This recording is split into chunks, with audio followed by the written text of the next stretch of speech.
9 مئی سال 1969 کی گرمیوں میں ایک ایسے خواب کو حقیقت بنانے کی تیاری ہو رہی تھی جس نے پوری انسانیت کو حیران کر دیا۔ یہ وہ دور تھا جب دنیا کی دو عظیم طاقتیں امریکہ اور سوویت یونین کے درمیان کولڈ وار چل رہی تھی۔ دونوں ممالک ایک دوسرے پر سائنسی اور ٹیکنیکل برتری حاصل کرنے کے لیے کوشاں تھے۔ اس مقصد کے تحت اپولو 11 کا آغاز ہوا، جس نے نہ صرف چاند پر پہنچنے کی انسانی خواہش کو حقیقت میں تبدیل کیا بلکہ زمین سے باہر کی دنیاؤں کے بارے میں انسان کے نظریے کو بھی بدل کر رکھ دیا۔ اپولو 11 کا یہ مشن 3 بہادر ایسٹرونٹس کے سفر پر مشتمل تھا، جن میں نیل آرمسٹرانگ، بز آلڈرن اور مائیکل کولنٹ شامل تھے۔ آج ہم اس سفر کی کہانی سنیں گے جس نے ایک نئے دور کی بنیاد رکھی اور انسان کو کائنات میں اس کی حقیقی جگہ کا احساس دلایا۔ اپولو 11 کی اہمیت کو سمجھنے کے لیے ہمیں کچھ سال پیچھے جانا پڑے گا، جب کولڈ وار اپنے عروج پر تھی اور دنیا کے سب سے بڑے ممالک امریکہ اور سوویت یونین ایک دوسرے کے مقابل تھے۔ یہ مقابلہ صرف زمین تک محدود نہ تھا بلکہ اسپیس کی طرف بھی بڑھ چکا تھا۔ سال 1957 میں سوویت یونین نے اسپوٹنک نامی پہلا مصنوعی سیٹلائٹ اسپیس میں بھیج کر پوری دنیا کو حیران کر دیا تھا۔ اس کے جواب میں امریکہ نے پروجیکٹ مرکری شروع کیا۔ سال 1961 میں سوویت یونین کے یوری گیگرین اسپیس میں جانے والے پہلے انسان بنے، جس سے امریکہ پر دباؤ بڑھ گیا۔ اس دباؤ کا جواب دیتے ہوئے امریکہ کے پریزیڈنٹ جان ایف کینیڈی نے ایک بڑا اعلان کیا کہ سال 1970 کے اینڈ تک امریکہ انسان کو چاند تک پہنچا کر رہے گی۔ اس چیلنج کو شروع کرنے کے لیے ناسا نے ایک بہت بڑا پروگرام شروع کیا۔ اپولو پروگرام کا آغاز ایک غمناک حادثے سے ہوا۔ اپولو 1 کا مقصد چاند پر مشن کے لیے ابتدائی تجربات کرنا تھا۔ 27 جنوری سال 1967 کو اپولو 1 کے سٹاف کو زمین پر ہی ایک سیمولیٹر میں کوچنگ کے دوران ایک زبردست آگ لگ گئی۔ وائٹ، گریسم اور چیفی اچانک کیبن میں آگ بھڑک اٹھی اور تمام سٹاف فوری طور پر ہلاک ہو گئے۔ یہ حادثہ الیکٹریسٹی میں شارٹ سرکٹ اور تیز آکسیجن والے ماحول کی وجہ سے ہوا۔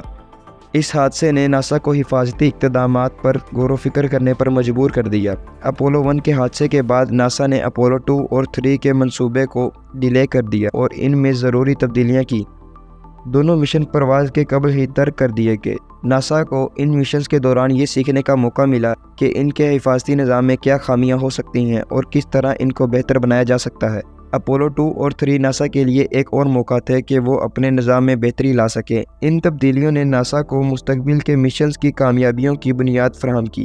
اپولو 4، 5 اور 6 وہ مشنز تھے جنہوں نے ناسا کو اپولو پروگرام میں واپس لایا۔ ان مشنز میں کوئی انسان شامل نہیں تھے بلکہ یہ تجرباتی پروازیں تھیں تاکہ نئے راکٹ سسٹم اور کمانڈ موڈیول کو جانچا جا سکے۔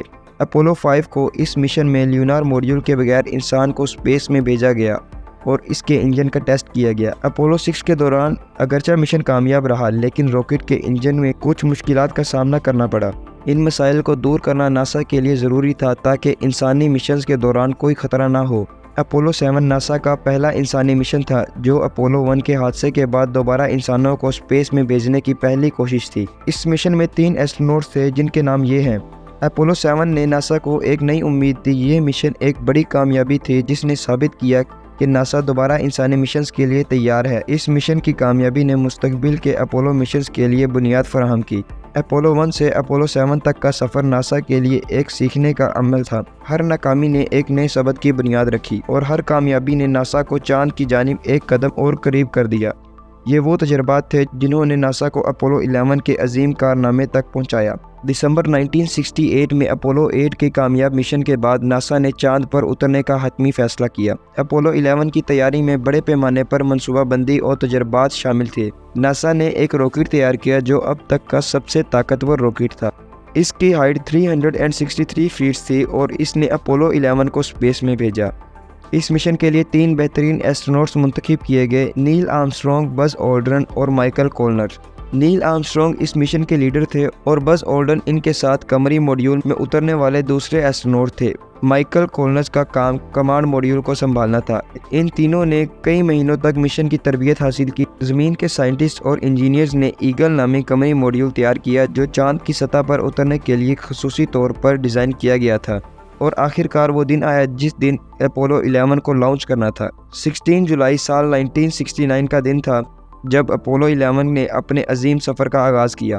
فلوریڈا کے کینیڈی اسپیس سینٹر سے راکٹ نے اپنی اڑان حاصل کی۔ راکٹ کے کئی مراحل میں کام کرنے کے بعد تینوں ایسٹرونٹ نے مدار میں موجود کمانڈ ماڈیول میں اپنی جگہ سنبھالی۔ اس کے بعد ان کا سفر چاند کی طرف جاری رہا۔ اسپیس میں نیل آرمسٹرانگ اور بز آلڈرن سیٹلائٹ کے ایگل والے حصے میں چلے گئے، جبکہ مائیکل کولنز نے کمانڈ ماڈیول میں رہ کر ان کی مدد کی۔ 20 جولائی سال 1969 کا دن آیا جب دنیا بھر کے لوگ ٹیلی ویژن کی سکرین پر نظریں جمائے بیٹھے تھے۔ زمین سے تقریباً 2,40,000 میل کے فاصلے پر ایگل نے چاند کی سطح پر لینڈنگ کی۔ نیل آرمسٹرانگ وہ پہلے انسان تھے جنہوں نے چاند کی سطح پر قدم رکھا اور تاریخ میں امر ہو گئے۔ ان کے الفاظ یہ تھے: یہ انسان کا ایک چھوٹا قدم ہے مگر انسانیت کی ایک عظیم چھلانگ ہے، دنیا بھر میں سنائی گئی۔ چاند کی سطح پر نیل آرمسٹرانگ اور بز آلڈرن نے مختلف تجربات کیے اور امریکہ کا جھنڈا لہرایا۔ انہوں نے چاند کی مٹی اور چٹانوں کے نمونے جمع کیے اور زمین پر سائنٹسٹ کے لیے اہم معلومات بھیجی۔ چاند پر تقریباً 21 گھنٹے گزارنے کے بعد نیل آرمسٹرانگ اور بز آلڈرن ایگل کے ذریعے کمانڈ ماڈیول میں واپس آئے، جہاں مائیکل کولنز ان کا انتظار کر رہے تھے۔ ان تینوں نے اپنے واپسی کا سفر شروع کیا۔ 24 جولائی سال 1969 کو کامیابی سے زمین پر پہنچے۔ اپولو 11 کی کامیابی نے ثابت کر دیا کہ انسان اسپیس میں جانے کی صلاحیت بھی رکھتا ہے۔ یہ نہ صرف ایک سائنٹسٹ کی کامیابی تھی بلکہ پوری انسانیت کے لیے حوصلہ افزا پیغام بھی تھا کہ انسان ناممکن کو ممکن بنا سکتا ہے۔ اپولو 11 کا مشن سائنٹسٹ اور ٹیکنالوجی کی دنیا میں ایک نیا چیپٹر تھا۔ ناسا نے فیوچر میں آنے والے اسپیس مشنز کے لیے نہ صرف تجربات سے سبق حاصل کیا بلکہ ماڈرن ٹیکنالوجی کی بنیاد بھی رکھی۔ آج اپولو 11 کے اثرات زندگی کے مختلف شعبوں میں نظر آتے ہیں۔ اس مشن کے بعد ہی ہمیں معلوم پڑا کہ یہ زمین کتنی چھوٹی ہے اور اسپیس، یہ یونیورس کتنا بڑا ہے۔ امید ہے آپ میری اس محنت کو بھرپور لائک کریں گے۔ ملتے ہیں ایسی ہی نیکسٹ امیزنگ ڈاکیومنٹری ویڈیو میں۔